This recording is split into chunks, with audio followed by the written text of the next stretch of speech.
Live from the world's capital markets, here are the latest financial headlines brought to you by News Factory. Hello and welcome to Thursday's Daily Financial Digest. And here's what's making the headlines in the markets today.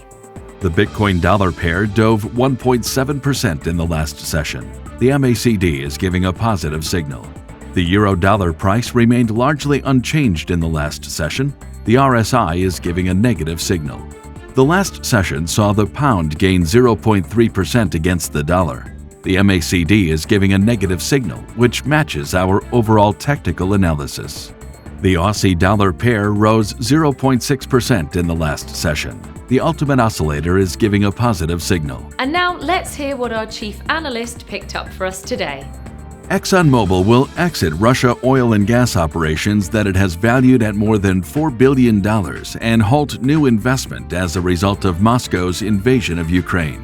Russian energy companies Gazprom and Novatek both fell as much as 97% on the London market, while Lukoil dropped 95%.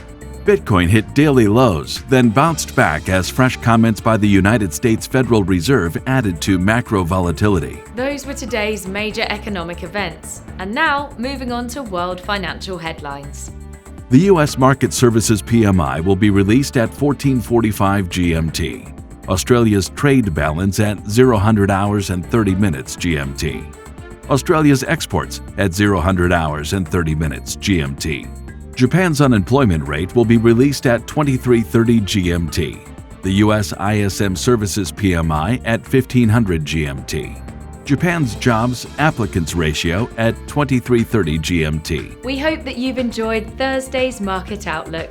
On behalf of all of us here, we wish you a productive trading day. Be sure to join us tomorrow morning for the latest news and events from the financial markets.